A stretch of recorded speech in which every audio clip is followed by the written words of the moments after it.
Welcome to episode 200 of the Hurricane Mike Show. We have made it 200 full episodes of these two goofballs talking, man. Who wouldn't want it any other way? But hey, we both might be goofballs, but do you know who the real goofballs are? The Atlanta Falcons. Because why, Dad? Because Atlanta Falcons suck. Yeah, Jerry's already in the chat. Saying congratulations on episode 200. Yeah, man, it's crazy. Man, 200 episodes, man. 200 episodes ago, the best duo on YouTube was born. Yes, sir. But yeah, man. Damn right. Yep. Skip it, man. Anyways, but yeah. And also, just a heads up, next week we're going to be doing our mock draft. I decided next week is going to be a week before the draft. We usually do it the week of the draft, but I don't want to like force the last week because I want the last week to basically be an NBA type of thing since the playoffs start. I think the week of the draft, so I decided, you know what, next week we're going to do our mock, and then the week after that we'll do playoff predictions for the NBA. So that's just how the calendar felt this year. So yeah. Next week will be our mock draft, and we're even doing something different. Usually we just do the first round, and that's it. But I decided that we're going to be doing the Saints mock draft too. Okay, so from rounds 1 to round 7, depending on if you have the Saints make any trades or not. But yeah, so yep, just heads up, and that's also heads up for you, Dad. So you got to get the studying after this show. But anyways, let's get started on the episode. You know, we've been live for almost 3 minutes, and we've just been talking about stuff like that. But anyways, could the New Orleans Saints overload on juice in the 2026 draft? What do I mean by juice? I mean, can the Saints explode on explosive playmakers? Do you think they could do that? I don't think that's possible. I think anybody that's good at football, we have to go out there and get. I mean, anybody that can put ball in end zone, we have to go get them dudes. Right. I don't know. When it comes to Saints, now you can never have too much weapons. You can't. In fact, I would actually say if you have more weapons, the likelihood of you winning is probably more likely. Now, the first round, obviously with the 8th overall pick, you have 3 elite options. There's 3 elite receivers in this draft: Mekhi Lemon, Carnell Tate, and Jordan Tyson. Personally, I think Mekhi Lemon is the best receiver in the draft. But, I mean, if you say Carnell Tate, I wouldn't be mad at you. If you say Jordan Tyson, that's not a bad choice. Some people probably, things like Denzel Boston or something like that. But when it comes to overload, I don't think the word overload is ever really a thing. The only bad thing, the only bad position to have too much of is really quarterback. Because if you have too many quarterbacks, you probably don't have a quarterback. So it's if you have too much quarterbacks competing, then you don't have a quarterback. So that's probably the one position you don't want to overload in, unless you're using most of the backups as trade bait. But yeah. Anyways, next. Do you think the Saints could focus on defense, mainly guys like David Bailey or Ruben Bain, first in the 2026 NFL draft? I know you're high on the offensive guys, but do you think that they could be focusing on defense? It wouldn't surprise me. I mean, you never know what's going on behind the scenes with the coaches are looking at. Maybe they think they can get, just as good as a receiver in the second round or another playmaker in the second and third round where, okay, let's go ahead and grab that defensive guy now. But, I'm not thinking that because I'm looking at what I'm looking at. But you never know with these guys. I mean, they get paid millions of dollars to look at everything, to cover all the bases. So I'm sure they're doing Yeah. that, and I'm just gonna trust what they do on draft day. Right. I think the Saints will be focusing on defense because, like, I'm not trying to reveal anything in my mock, but because I already did my mock draft, I already got that thing ready to go. I did a lot of studying the past 2 months, so yeah, I already got my mock draft ready to go. But I will say this though, Dad, you're probably gonna be happy with my mock when it comes to Saints, but I will say this as well. When it comes to defense, in my eyes, if I was Mickey Loomis, I would think of it like this: wide receiver is the deepest. Like you could get a good to great receiver in the second round if you needed to. So I would focus on getting your defensive guy first because there's more good receivers than there is defensive pieces, like a David Bailey or like a Ruben Bain. That's just me personally. But yeah. And why do the Saints need a defensive stud in round one? Well, so here's my draft strategy for the Saints when it comes to defensive studs. Because, like, for example, Mansour Delane, I would argue corner is probably our biggest position of need right now. And Mansour Delane would not only fill that need, but he would do it at a high level. The man didn't allow a single touchdown in the SEC all of last season. But then you got guys like Omar Cooper, who could be there in the second round. Chris Bell could be there in the second round. You want to go tight ends? Eli Stowers could be there in the second round. Kane Sadiq could be there in the second round. But defensive guys, Sonny Styles ain't going to be there. Jacob Rodriguez might be there. Ruben Bain ain't going to be there. Mansour Delane ain't going to be there. Peter Woods might not, depending on who you ask. But yeah. But now let's discuss like mock draft type of thing. Are the Saints targeting the best player available in your eyes, Dad? If from all the years that you've known Mickey Loomis, do you think he's going to be targeting best player available? I think the answer is yes. I think you have to with the 8th overall pick. I mean, you can't reach at this position. I mean, this draft position. You got to pick. You need the best football players as you can get. I mean, this division is right for the taking. I mean, we can take it. We just need some good ball players. We need some good players that are good at ball. Right. You know, good ball players are nice, right? Yeah, good ball players are nice. Yeah, look, personally, me, I think the answer is no. What do I mean when I say no? I don't think the Saints are targeting best player available. I think they're targeting guys that fit the system. I think they're targeting guys that fit the Saints' timeline.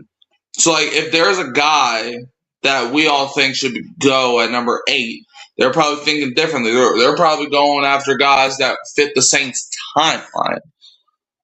So, yeah. Now, here's a position that a lot of people might not be talking about.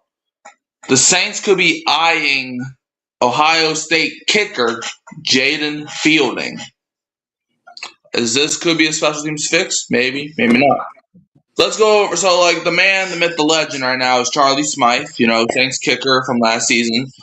He was brought in to replace Blake Grupe because Grupe was not doing, like, the man missed a kick in almost every game last season. So, yeah, I mean, we had to make the switch after that fail cans game when the man missed 2 field goals around the 35-yard line. It's like, okay, we need a new kicker. Charlie Smythe was brought up from the practice squad. We actually signed Cade York, but we decided to play Charlie Smythe. He was doing good, and then we let Cade York go to free agency after the season, and now he's with somebody else. But yeah, now Charlie Smythe, let's see how he did last season. 75% on his field goals, 38th in the league. 100% on his extra points, which was obviously going to be tied for first in the league. His longest kick was a 57-yard field goal, tied for 18th in the league. And he scored 49 points, which was 35th in the league. On field goals, he was 12 for 16. He didn't kick a field goal from 1 and 19 from inside 20 yards. but he was 1 for 1 on field goals 20 to 29 yards, 4 for 4 on 30 to 39 yards, 3 for 5 on 40 to 49 yards, and 4 for 6 from 50 plus yards. His average was 44 yards a field goal. His longest was 57 yards, 13 for 13 on extra points, scored 49 points himself. So yeah, do you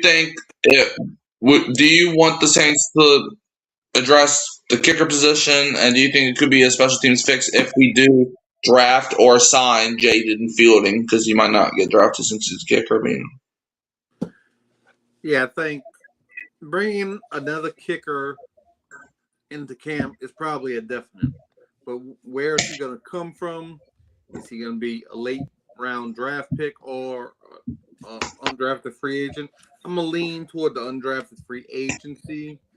And if your boy that you just mentioned is the guy, maybe he'll get signed, he'll get picked up, or maybe it'll be somebody else. But there's definitely going to be another kicker in here to give Charlie Smythe some competition. Right. I think the best thing the Saints could do, because we saw it a couple years ago really a few years ago, right? The Saints still had Will Lutz, and then they brought in Blake Grupe, and Blake Grupe ended up playing so well in training camp. I know that's a foreign statement now, but the Saints, Blake Grupe did so well in training camp that he ended up taking Will Lutz's job. And then Blake Grupe was not playing so great, and then you saw the Saints brought in Charlie Smythe, and then Blake Grupe ended up having his best season. That was his second year. He had his best season, only missing 4 field goals the entire year. And then last year happened, and now you got Charlie Smythe. So we might be doing part 3 with the kickers.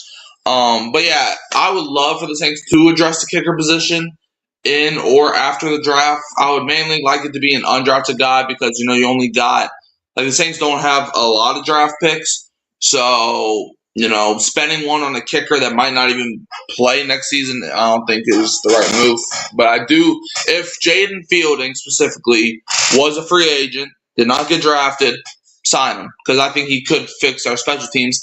And me saying that, he could fix our special teams without even playing, because he could motivate Charlie Smythe, and then that could fix our special teams either way. So that's just me, right? That's my opinion right there. Now, Saints draft rumors. Now we are going to react. You and I and everybody in the chat, we're about to react to a Saints mock draft from ESPN's Mel Kiper Jr. and more people that work for ESPN. So, this is the first ESPN mock draft. Well, I think it might be the only one. I don't freaking remember, to be honest with you. But yeah, first pick, Las Vegas Raiders. They had them selecting Fernando Mendoza, quarterback out of Indiana. Second pick, Jets take Arvell Reese, edge out of Ohio State.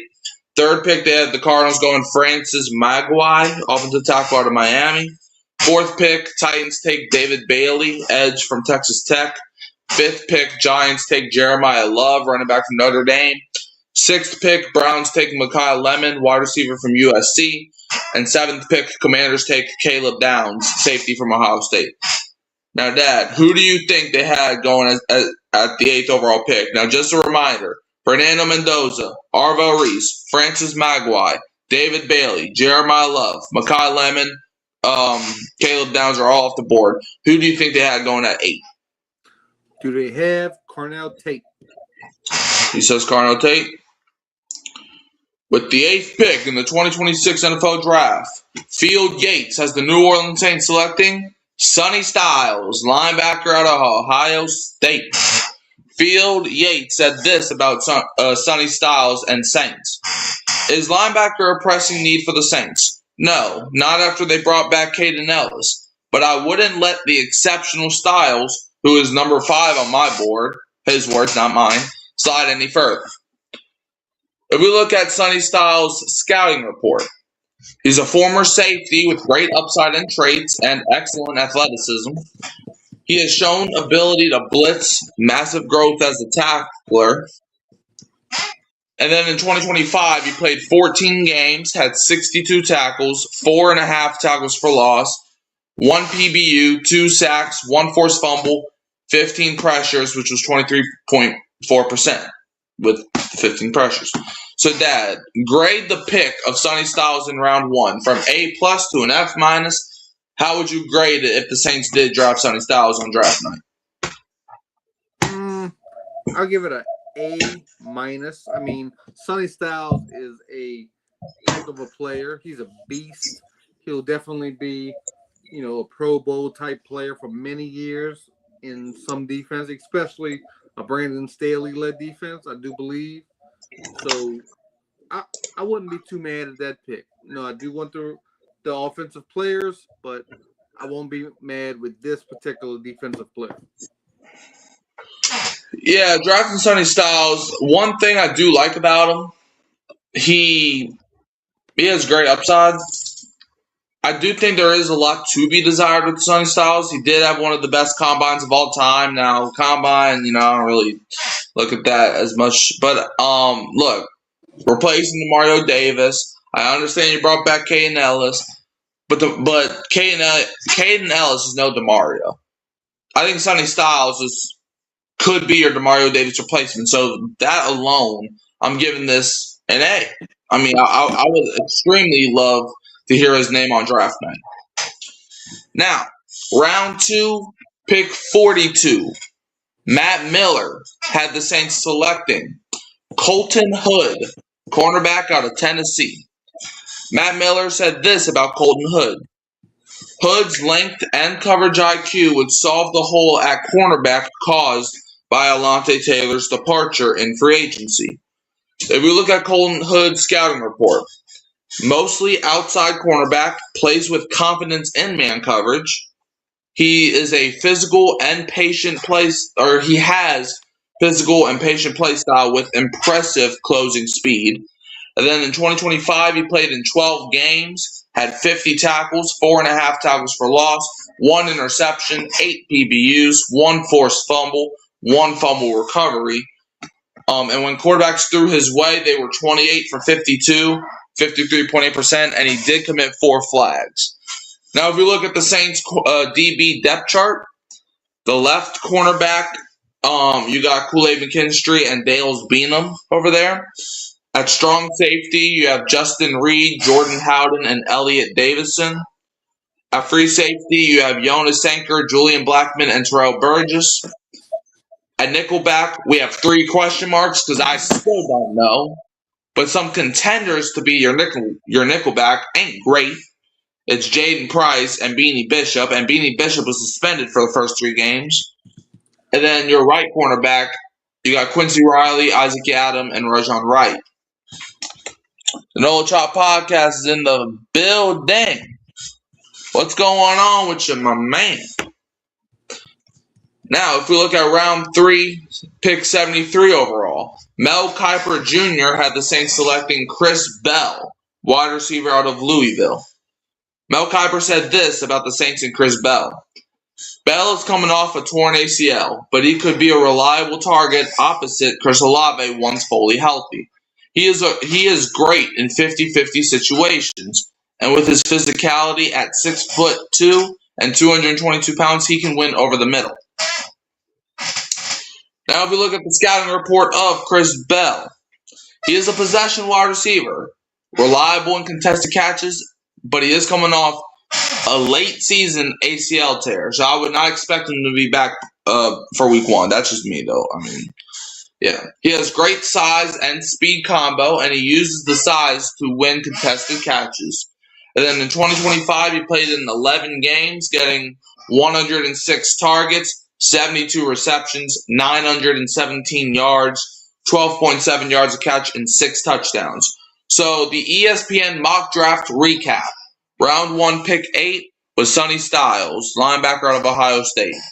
Round 2, pick 42 was Colton Hood, cornerback out of Tennessee. And round 3, pick 73, Chris Bell, wide receiver out of Louisville. How are you feeling about if those were your first 3 picks of the Saints? How are you feeling about it? Not bad. We could do a whole lot worse. So I think, I think all 3 of those players can come in and contribute to this team on year 1, and we'll just see how it goes. I mean, mock drafts are a crapshoot these days. So they probably won't be the picks. Probably. But yeah, look, if those three, I mean, Chris Bell in the third round, I feel like is a steal. I mean, a lot of people think he's going to go day 2, and I understand torn ACL, and I'm not even the biggest, like, I'm not even that high on Chris Bell, but in the third round, the value is there. And Sonny Styles is a freak of nature, and you get him with the 8th overall pick, and Colton Hood can do a lot of, like, he's basically a better version of Alontae Taylor, in my opinion. So those 3 picks, I think, would be a home run. Now, Ned, we've asked this question like almost every single episode at this point. But are the Saints about to move on from Alvin Kamara? Yes or no? I say no. Bring Alvin Kamara back. Have him lead this team. Have him get healthy. Have him, play some ball, score some touchdowns, win this division. Yeah, I'm not gonna lie. I do still stand what I said about Alvin Kamara. Still, like, the Saints could move off of him, but now with the recent stuff, I'm like, okay, I don't think he's going anywhere because I mean, Kellen Moore has had his back at this point, so yeah, we'll see. But in spirit, since we are in draft spirit, I want to go back to history. Man, we're going, like, usually during the season we have a history segment about who the Saints are playing against, but I'm like, man, it's draft season. Let's do some history. Let's go back to the legendary Saints 2017 NFL Draft. But before we get into who we actually drafted, let's go to what Sean Payton had to say. Well, Sean Payton went to Texas Tech's Pro Day. Why do I say Texas Tech? Because that's where Patrick Mahomes was. And Sean Payton said Patrick Mahomes was the best quarterback I'd ever seen on tape in a workout. So then comes draft night, right? The Saints are at 11. The Bills have the 10th overall pick. Bills drafted Josh Allen. Well, no, they drafted Josh Allen, I think, a year after. But like the Bills had Tyrod Taylor, who was decent enough, who ended up leading the Bills to the playoffs the next season. But then the Chiefs traded up to the Chiefs traded the number 27 overall pick, a third-round pick, and their 2018 first-round selection to the Buffalo Bills to move up to number 10 to select Mahomes. So now Mahomes is not going to be a Saint. But with the 11th pick, the New Orleans Saints selected Marshawn Lattimore, who that same season won AP Defensive Rookie of the Year. Right. And then the Saints had 2 first-round picks that year because they traded Brandon Cooks for the Patriots for the 31st overall pick that same offseason. And the Saints were about to, like, the 49ers had the pick right before the Saints did. And the Saints were actually on the phone with linebacker Reuben Foster. But with the Saints on the other line, linebacker Reuben Foster was snatched by the 49ers as the Niners traded to number 31 to select Alabama's Reuben Foster. So then with the 32nd pick, since the Patriots won the Super Bowl that year, so that's the pick that the Saints got, the pick that the Saints ended up taking was right tackle Ryan Ramczyk, who ended up being a first-team All-Pro in 2019, which was 2 years after the selection. And then you have picks like Marcus Williams, who was a pretty solid safety. He's most famous for the Minneapolis Miracle. But yeah. But with the number 67 pick in the 2017 NFL Draft, the New Orleans Saints selected running back Alvin Kamara from the University of Tennessee. The Saints reportedly traded their 2018 second-round pick and a 7th-rounder this year to acquire this selection from the 49ers. And then, this pick was so great that after Kamara's rookie contract, the Saints signed Alvin Kamara to a 5-year, $75 million extension. And now they paired that dude up with Travis Etienne Jr. And then the Saints also drafted Alex Anzalone. And then they even drafted Trey Hendrickson, who was a key contributor to the Bengals Super Bowl run. And now he signed with the Ravens to a 4-year, $112 million contract after the Max Crosby trade was called off. And then the Saints ended up drafting a guy, Al-Quadid Muhammad, who ended up getting suspended for 6 games by the Colts whenever he was on the Colts. So that's just a fun fact. But I want to, so that's just a deep dive into. I want to actually, see what happened to all these guys. What happened to all of those guys in the 2017 draft? Kai said the 2017 was a fire draft class. That it was. So Marshawn Lattimore, right, his rookie year with the Saints, had 43 combined tackles, 9 assists, 5 interceptions, 85 yards, and a touchdown. 2018 had 49 combined tackles, 10 assists, 2 interceptions. 2019 with the Saints, he had 46 combined tackles, 11 assists, 1 interception. 2020 with the Saints, 52 combined tackles, 10 assists, 2 interceptions, 13 yards. 2021 with the Saints, he had 55 combined tackles, 13 assists, 3 interceptions. 2022 with the Saints had 20 combined tackles, 9 assists, 1 interception, and this is where the injuries started piling up for Laddie Daddy, aka Marshawn Lattimore. But then 2023 with the Saints, he had 39 combined tackles, 9 assists, 1 interception. 2024, he started with the Saints, getting 22 combined tackles, 8 assists. But then that same season, he was then traded to the Washington Commanders for a 2nd, 3rd, and 4th round pick. He was traded to the 3rd, 4th, and 6th round pick to the Washington Commanders. And then 2024, the Commanders didn't play too much. They made the NC Championship, but he didn't really do anything to cause that, as he had 3 combined tackles and 1 assist with the Commanders. And then 2025 with the Commanders, his first full year with the team, 16 combined tackles, 11 assists, and 1 interception. And ironically, the game he got an interception was also, unfortunately, his last game there, as he tore his ACL, and then he ended up getting cut by the Commanders this offseason, and still is a free agent. And Ryan Ramczyk, how did he do when he was drafted by the Saints? Well, he's retired now, but when the Saints drafted him, the dude was one of the best offensive linemen in the league. Him and Teron Armstead was probably the best pair. So how do you feel Lattimore and Ryan Ramczyk did since being drafted by the Saints? Do you think that, just how do you feel about them as, players? They were very productive players. But what's something about the 2017 draft? The best part about the draft is a guy we didn't even draft. The best part of the draft was that we did not draft Reuben Foster, because I remember there was so much hype around this dude. He was all SEC. A lot of mock drafts had him going to the Saints. And, what he did in the league, he got drafted by the 49ers, played 2 years there, then 2 years with Washington, and then was out of football for a couple of years, and then played, I think, a few years in Canada. So his career didn't amount to much. So thank the Lord we didn't waste that 1st round pick on Reuben Foster. Yeah, that was definitely a whole thing. Yeah.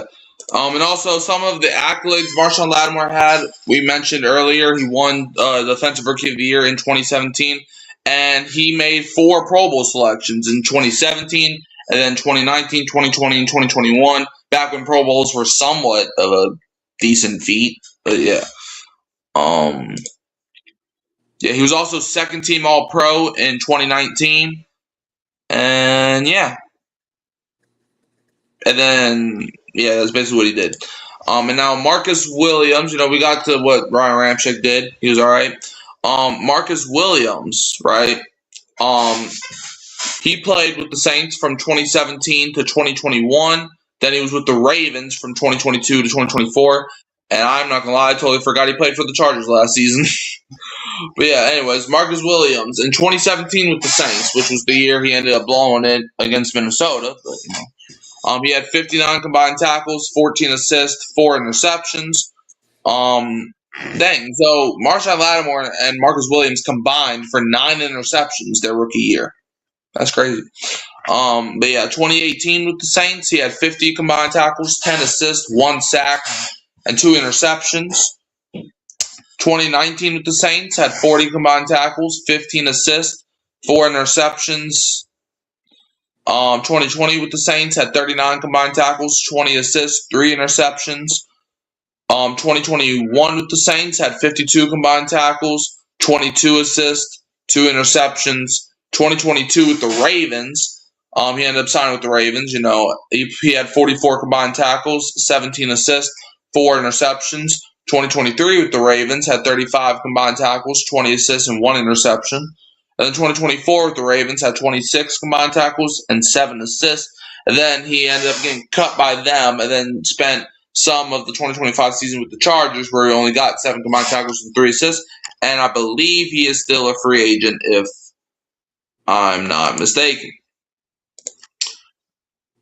Let's see if the man had any accolades. Why not? Let's see. What did Marcus Williams do? Let's see. Well, he didn't have any NFL accolades, but so yeah. How do you feel Marcus Williams did throughout his career with and without the Saints? Marcus Williams, I think he's most famous for the Ole. Oh shoot, ran right by me. So yeah, so he was, I think, a much better player when he moved on to Baltimore, I believe, was his next stop. Yeah. Yeah, he really blossomed as a player over there, and was very productive. But yeah, that's what I always remember about Marcus Williams. He gave up the touchdown that could have put us in the Super Bowl. I know it wasn't an NFC Championship game, but we would have went the next year and beat the hell out of the Giants. So by him not doing that, cost us a Super Bowl. You mean the Eagles? I think it was the Giants, huh? No, it wasn't. The Giants didn't even make the playoffs that year. One year, you know what? You're right. I think it was. I'm thinking about the 2011. Yeah, the 2011 year we would have played the Giants if we beat the 49ers. If we would, that was a barn burner of a game. We could have beat the 49ers then, and then we would have played the Giants in the Superdome because we had a better record than the Giants. But yeah. But that was about, I think, 6 years before Marcus Williams got drafted, so it couldn't have been his. It couldn't have been his fault. So yeah. Man. Yeah. So unless you want to blame him just because, which I guess if you want to be my guest, but yeah. Anyway. Whose fault it was? It was whoever was supposed to cover the tight end that day, because what's his name? The 49ers tight end. I can't remember. Vernon Davis. He had like a Hall of Fame day against the Saints, never to be heard from again. But anyway, yeah. Well, the next pick, the Saints ended up using not only that pick, but the Saints ended up using a second rounder in the previous year and a seventh rounder that year to go get Alvin Kamara. And he is currently the only guy from the 2017 draft class that is still on the Saints. Alvin Kamara has been with us since 2017 and has never left. And he said he would rather drink a pina colada than play for any other team. His words, not mine. Can't sue me. But yeah, Alvin Kamara in 2017 with the Saints, where he ended up winning Offensive Rookie of the Year. Man, we had both Rookie of the Years that year. That's how great our draft class was. But yeah, in 2017, Kamara had 120 carries, 720 yards, 6.1 yards a carry. Amazing. And 8 touchdowns. 2018 with the Saints, 194 carries, 883 yards, 4.6 yards a carry, and 14 touchdowns. 2019 with the Saints, 171 carries, 797 yards, 4.7 yards a carry, and 5 touchdowns.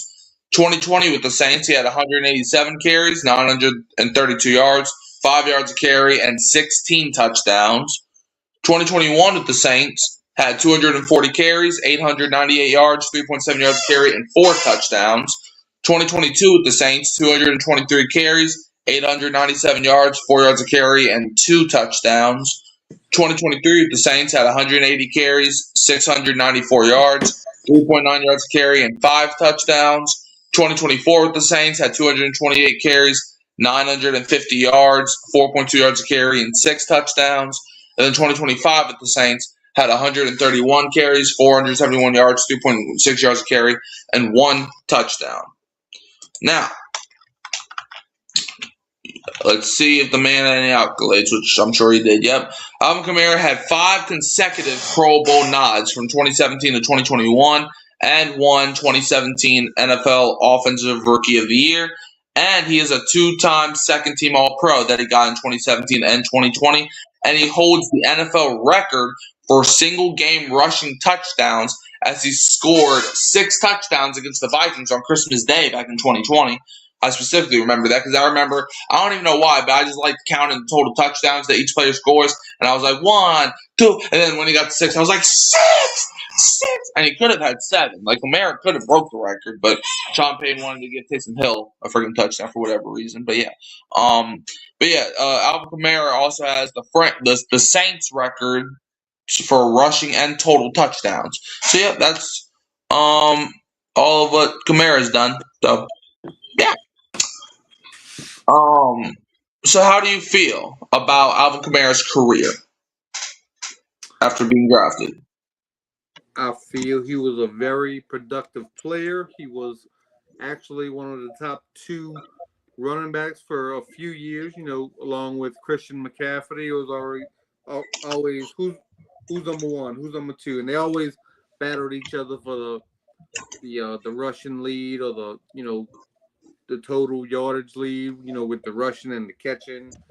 And so yeah, he's had a great career, and he's not done yet. I think he still has a good 2 or 3 years left in the tank.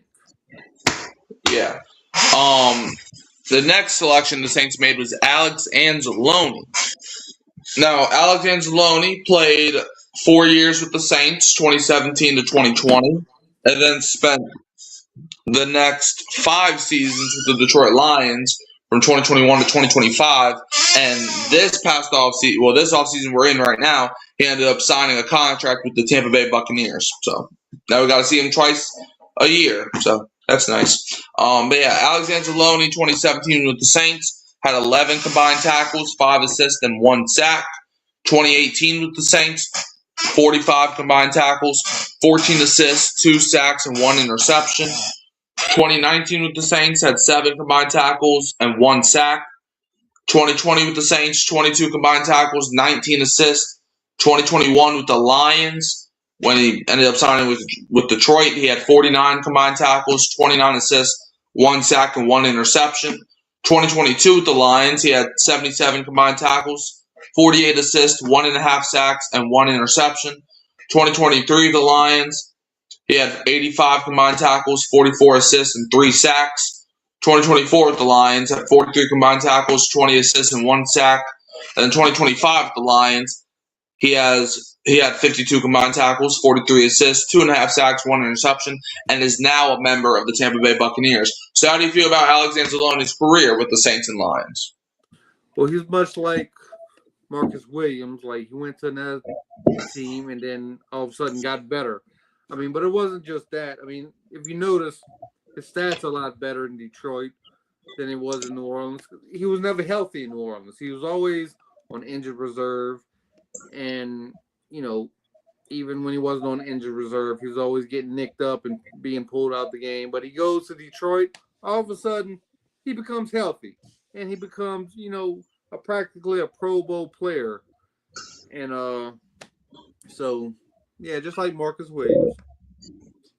Right. Alex Anzalone, he was selected as a 2024 Pro Bowl alternate because he either replaced the guy that his team either made the Super Bowl, which would have been the Eagles, so he might have replaced somebody that played for the Eagles, or he replaced the guy that was injured. It was one or the other.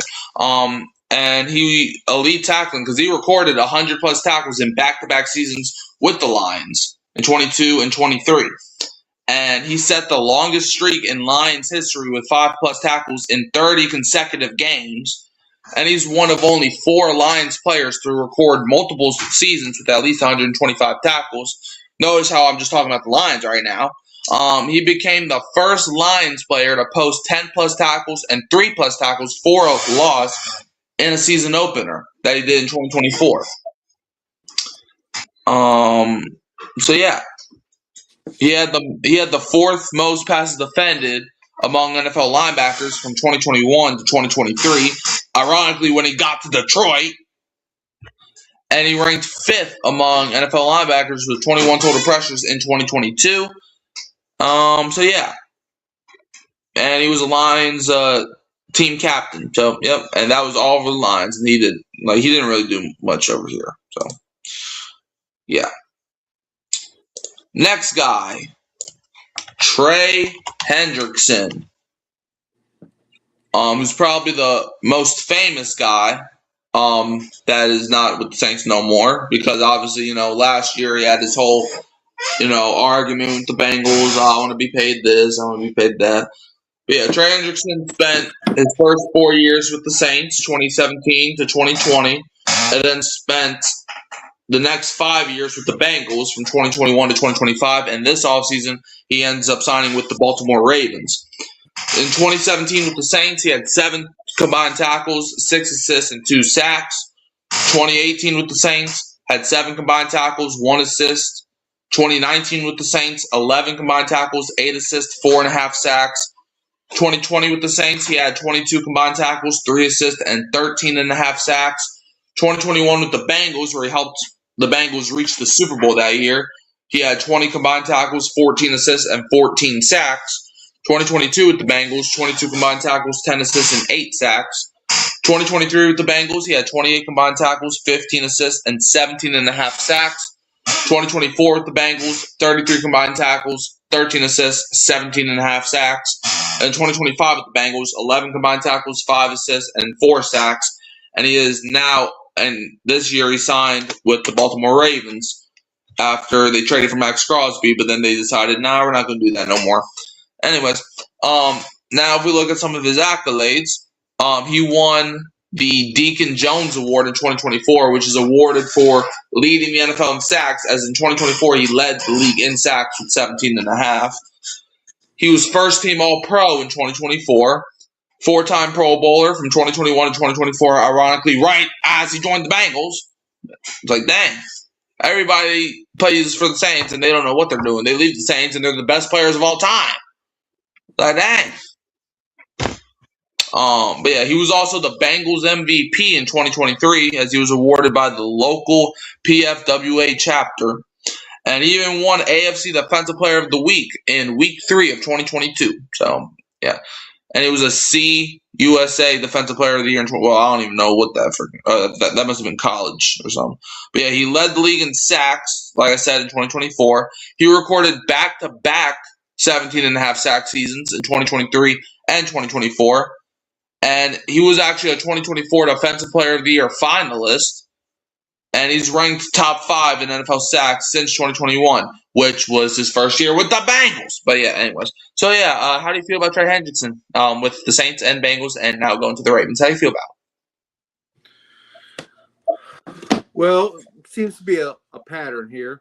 I mean, we always talk about how great the 2017 draft was, but it looks like we draft great players for other teams is what's really going on here.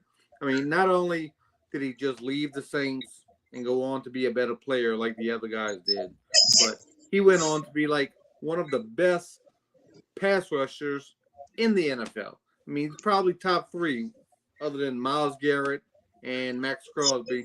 Trey Hendrickson, probably the 3rd best edge rusher in the league. Thanks Saints for drafting somebody else, a great player. Exactly. It's like, dang. It's like, and I always kind of thought that. It's like, when it comes to the 2017 draft, it was a great draft. We drafted a lot of great players. But it's like, the only guys that really had great years with the Saints was Lattimore, Kamara, and that's about it. I mean, Alex Anzalone didn't really do much until he got to Detroit. Trey Hendrickson. Yeah, well, Ramczyk too. He was the other one. Marcus Williams, I mean, he was all right with us, but he took another leap with Baltimore. Alex Anzalone was decent, but then went to Detroit and did all that. And then, what's his name? Trey Hendrickson. The dude had 13 sacks his final year. Then he goes to Cincinnati. And he's like, yeah, I'm just going to lead the league in sacks. Okay, don't mind me. I'm just leading the league in sacks. But yeah. And the last guy that's not as known was Al-Quadid Muhammad. I'm sure everybody forgot he was in this draft class, but yeah. He was drafted by the Saints in 2017, where he only played 1 year with the Saints, and then played 4 years with the Colts. Yeah, he played 2017 with the Saints, and then 2018 to 2021 with the Colts, and then played for the Bears 1 year in 2022, and then went to the Lions. He didn't play at all in 2023, but then went to the Lions the past 2 seasons, 2024 and 2025. 2017 with the Saints, which probably explains why he only played 1 year. He only had 1 assist. Didn't even get a solo tackle. So, and then 2018 with the Colts, you saw the numbers went up. As 2018 with the Colts, 16 combined tackles, 12 assists. Then 2019 with the Colts, he had 21 combined tackles, 7 assists, and 3 sacks. 2020 with the Colts, 19 combined tackles, 4 assists, and 2 sacks. 2021 with the Colts, 32 combined tackles, 16 assists, and 6 sacks. 2022 with the Bears, he had 15 combined tackles, 14 assists, and 1 sack. And then 2024 with the Lions, had 8 combined tackles, 3 assists, and 3 sacks. And 2025 with the Lions, the man had 17 combined tackles, 10 assists, and 11 sacks. Dang! So how do you feel about Al-Quadid Muhammad with the Saints, Colts, Bears, and Lions? Well, I'm still not familiar with his career, but sounds like, 4 players were drafted that played better once they left the Saints. Like, the dude had 1 assist with here, and then the next year he's like, yeah, I'm just going to tackle 16 different people. So, don't mind me. Okay, whatever. But yeah, that let me see if he has any accolades. I mean, he might. I mean, just had double digits. I didn't even know he played for the Lions this season. I don't know. All right, let me see. Do you have any accolades? Let's see what he's working with. Oh, and he signed with the Tampa Bay Buccaneers this offseason. So him and Anzalone, I guess, just went in pairs this offseason. But yeah, so he had a 2025 breakout season, recorded 11 sacks, tied for 9th in the NFL. He had 20 quarterback hits and 9 tackles for loss with Detroit. He won NFC Defensive Player of the Week, Week 14 of 2025, in a game where he had 3 sacks against the Dallas Cowboys. PFF recognition. Let's see. He finished the 2025 season with a 74.3 overall PFF defensive grade, 30th among 115 edge rushers. Let's see. He became the 11th player in Lions history to record double-digit sacks in a single season. And over an 8-year career, he has established himself. Okay, I don't really care about that. Anyway, so yeah, that's the 2017 draft for you and how everybody's been. So if the Saints did a 2017 redraft, do you think anything's different, or do you think it's the same people? It'll probably be the same people. Yeah, it would absolutely be the same people. Maybe next time we'll get some guys to develop them so they don't leave and become best players of all time. But yeah, anyways, next, what are your expectations? So now let's get back to current day. We were just in fantasy world. What are your expectations for Kellen Moore and the Saints in 2026? My expectations are to win the division. That's the high expectation. That's the best case scenario. But what would I be happy with? I'd be happy with just continuing to elevate, continuing to build around our quarterback, continuing to have a championship defense, just keep adding pieces.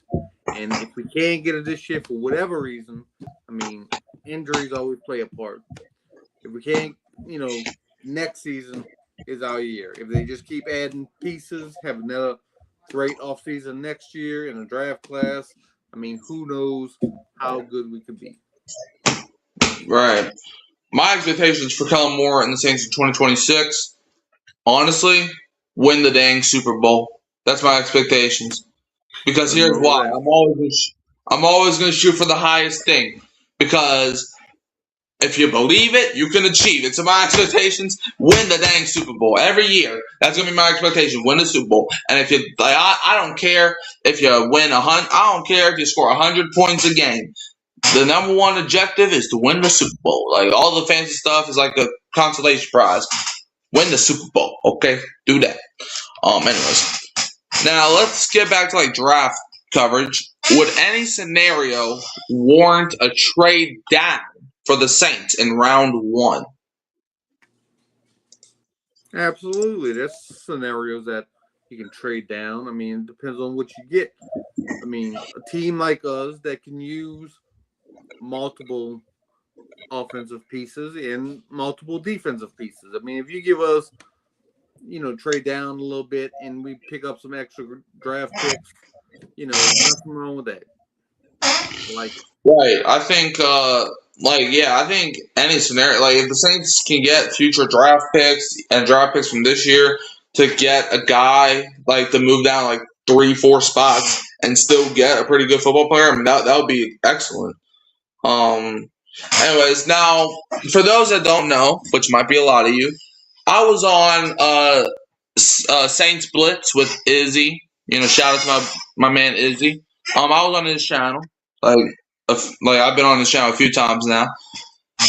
And these Steelers fans, like, I don't know if y'all have, like, if y'all haven't watched it, go check it out. But man, these Steelers fans, I haven't talked about it yet, but I want to get y'all's input, mainly yours, But so these Steelers fans really tried to debate me, saying Big Ben is a better quarterback all time than Drew motherfucking Brees.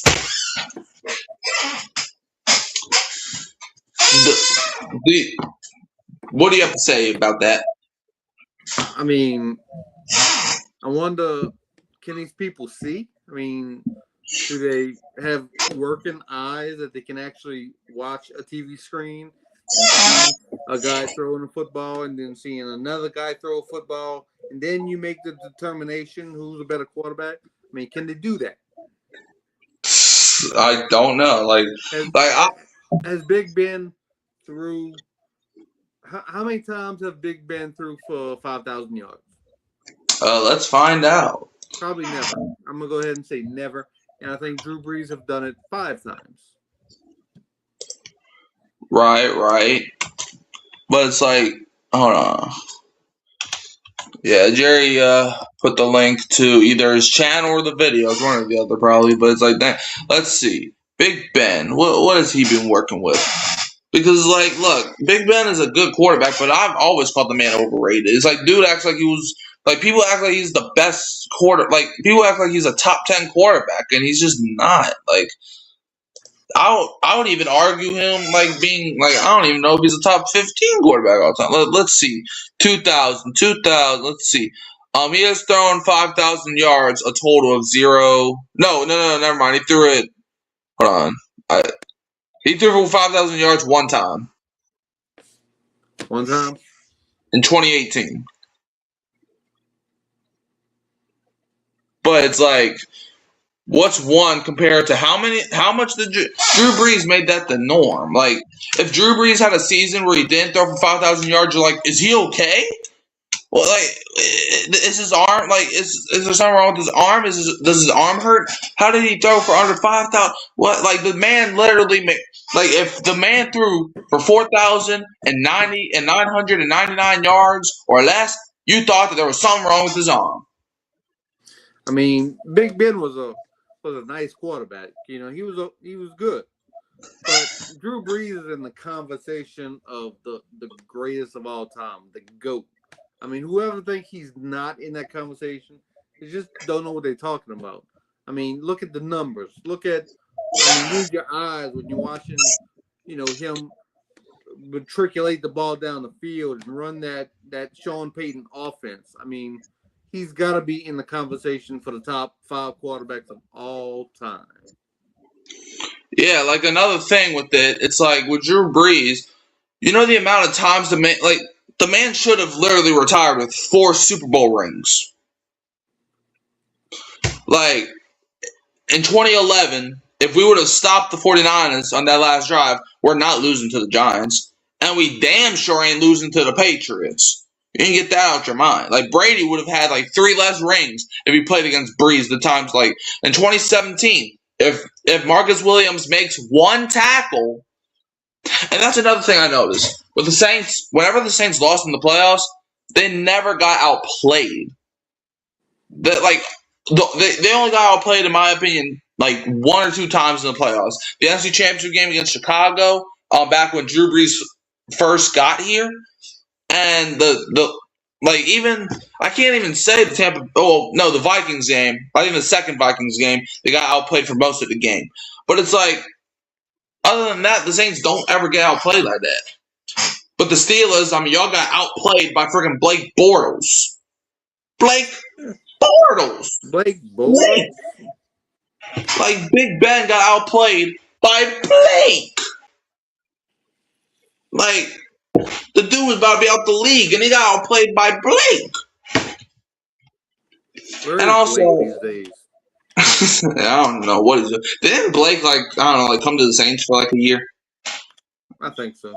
Yeah, I think I don't think he played, but yeah, I think he came because I think it was 21. I think when everybody was hurt, like everybody in the we were so down bad. We had Ian Book playing regular season snaps. That's how down bad we were.